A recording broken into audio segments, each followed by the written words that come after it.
सम्माननीय प्रधानमंत्री जी श्रीमान नरेंद्र मोदी जी।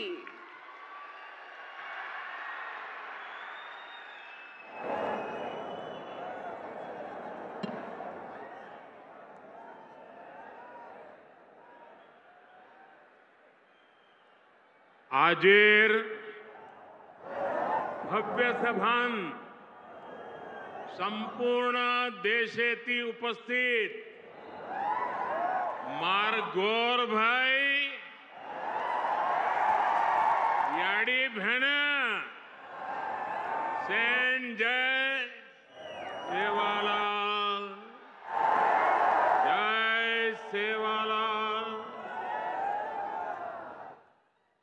महाराष्ट्र के गवर्नर सीपी राधाकृष्णन जी, यहां के लोकप्रिय मुख्यमंत्री एकनाथ शिंदे जी, केंद्रीय मंत्रिमंडल के मेरे साथी शिवराज सिंह चौहान, राजीव रंजन सिंह, महाराष्ट्र के डिप्टी सीएम देवेंद्र फडणवीस, अजित पवार, केंद्र और राज्य सरकार के अन्य मंत्रीगण, सांसद, विधायक और यहां दूर दूर से आए हुए बंजारा समाज के मेरे भाई बहन, देश भर के किसान भाई बहन और अन्य सभी महानुभाव, और महाराष्ट्र के मेरे भाइयों और बहनों, मैं वाशिम की इस पावन धरती से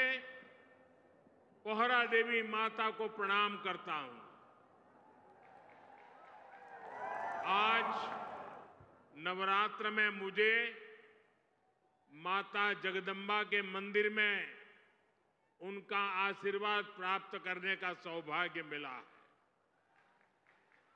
मैंने संत सेवालाल महाराज और संत रामराव महाराज जी की समाधि पर जाकर उनका आशीर्वाद भी लिया है। मैं इस मंच से इन दोनों अपने महान संतों को शीश झुका करके नमन करता हूं। आज महान योद्धा और गोंडवाना रानी दुर्गावती जी की जन्म जयंती भी है। पिछले वर्ष देश ने उनकी 500वीं जन्म जयंती मनाई थी। मैं रानी दुर्गावती को भी नमन करता हूं। साथियों, आज हरियाणा में मतदान भी हो रहा है। मैं हरियाणा के सभी देशभक्त लोगों से अपील करूंगा कि ज्यादा से ज्यादा संख्या में वोट करें। आपका वोट हरियाणा को विकास की नई ऊंचाई पर ले जाएगा। साथियों, नवरात्रि के इस पावन पवित्र समय में मुझे अभी पीएम किसान सम्मान निधि की 18वीं किस्त जारी करने का अवसर मिला है। देश के 9.5 करोड़ किसानों के खातों में आज 20,000 करोड़ रुपए ट्रांसफर किए गए हैं। महाराष्ट्र की डबल इंजन की सरकार तो यहां के किसानों को डबल फायदा पहुंचा रही है।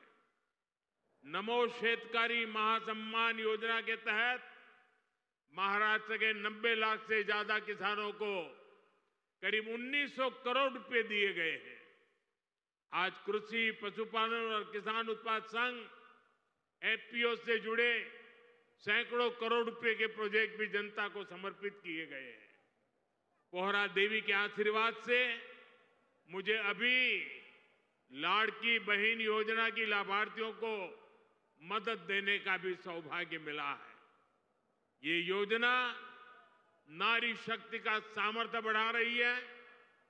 मैं महाराष्ट्र के भाई बहनों को, देश के सभी किसान भाई बहनों को हार्दिक बधाई देता हूं। साथियों, आज यहां आने से पहले मुझे पोहरा देवी में बंजारा विरासत संग्रहालय के लोकार्पण का भी सौभाग्य मिला है। देश की महान बंजारा संस्कृति, इतनी बड़ी विरासत, इतनी प्राचीन परंपरा, ये म्यूजियम देश की नई पीढ़ियों को इनसे परिचित कराएगा।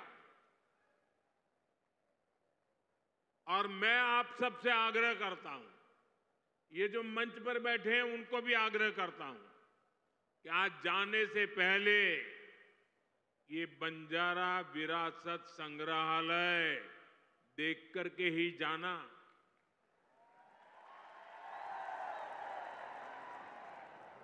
मैं देवेंद्र जी को बधाई देता हूं, इन्होंने पहली सरकार के समय जो संकल्पना की और इसने उत्तम तरीके से आज मैंने इसको बना हुआ देखा, मन को बहुत ही संतोष हुआ, आनंद हुआ। और मैं तो आपसे आग्रह करूंगा, आप तो देखें, आपके पूरे परिवार को बाद में समय निकाल करके इसे देखने के लिए जरूर भेजें। मैं अभी पोहरादेवी में बंजारा समुदाय के भी कुछ महानुभावों से मिलकर के आया। इस म्यूजियम के जरिए उनकी विरासत को जो पहचान मिली है, उसका संतोष और गर्व का भाव उनके चेहरों पर था। मैं आप सभी को बंजारा विरासत म्यूजियम की बधाई देता हूं। साथियों, जिसको किसी ने नहीं पूछा, उसको मोदी पूजता है। हमारे बंजारा समाज ने भारत के सामाजिक जीवन में, भारत की निर्माण यात्रा में बहुत बड़ी भूमिका निभाई है। कला, संस्कृति, आध्यात्म, राष्ट्र रक्षा, व्यापार, हर क्षेत्र में इस समाज के महापुरुषों ने, महान विभूतियों ने देश के लिए क्या कुछ नहीं किया। राजा लखी शाह बंजारा, उन्होंने विदेशी शासकों के कितने अत्याचार सहे, उन्होंने समाज की सेवा में अपना जीवन समर्पित कर दिया।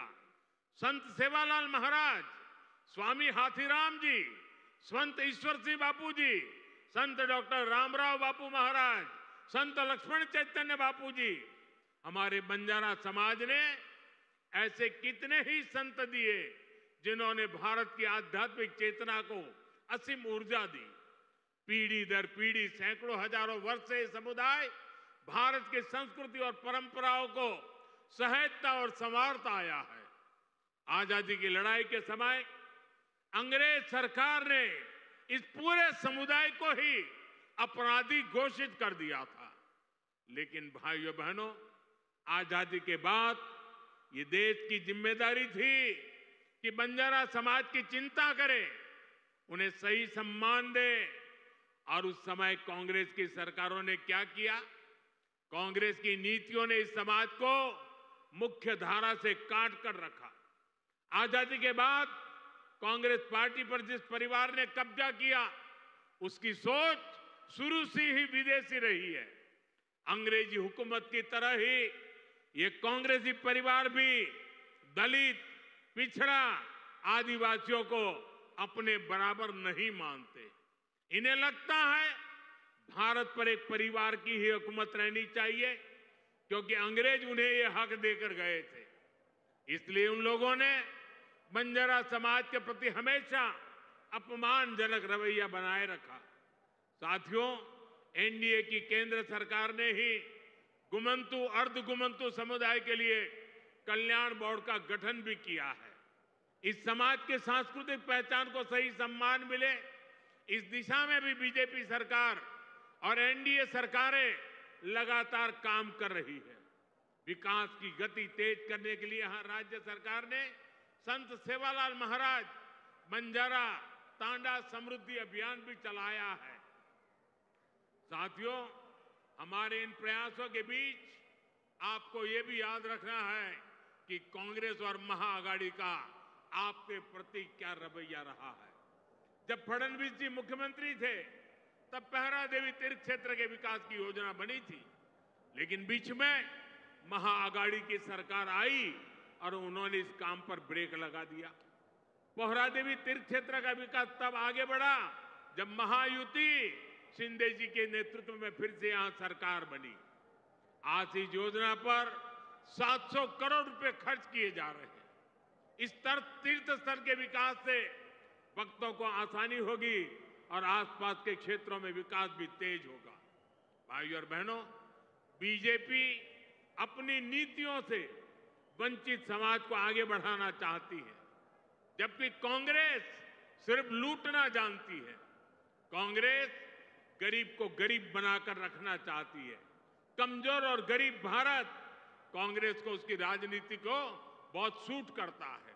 इसलिए आप सभी को कांग्रेस से बहुत सावधान रहना है।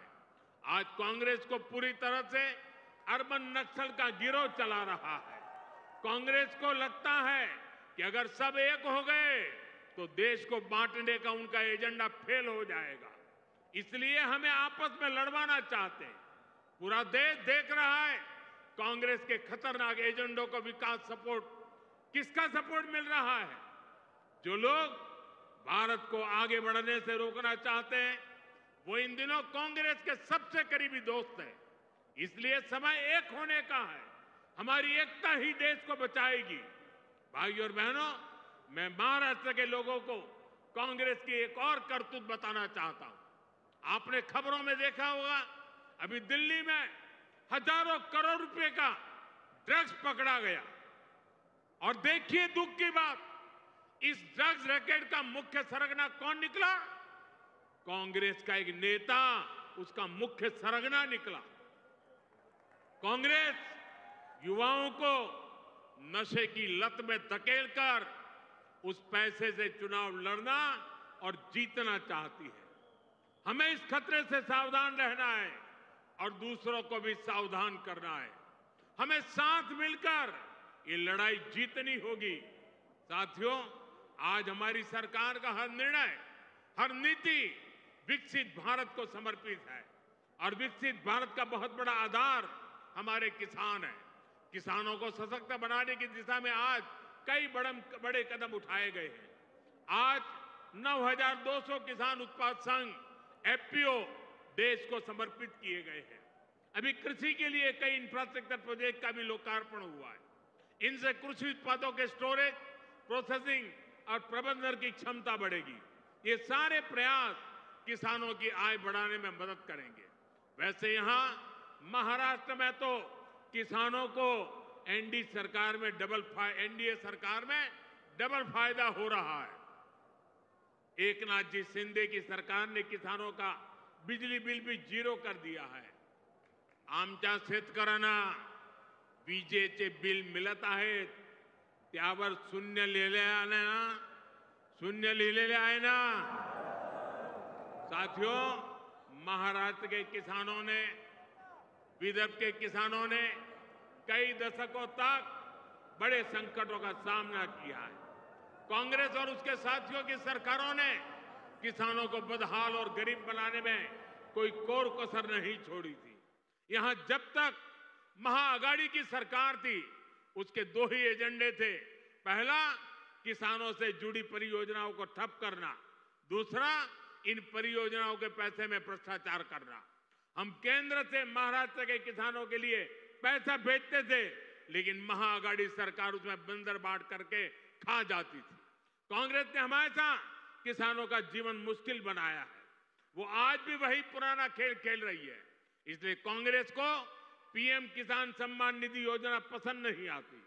कांग्रेस इस योजना का मजाक उड़ाती है, किसानों को मिल रहे पैसों का विरोध करती है, क्योंकि किसानों के खातों में जा रहे पैसों से उनको जो कमाई करनी चाहिए, उनको जो कटकी करनी चाहिए, भ्रष्टाचार करना चाहिए, उसका अवसर नहीं रहा है।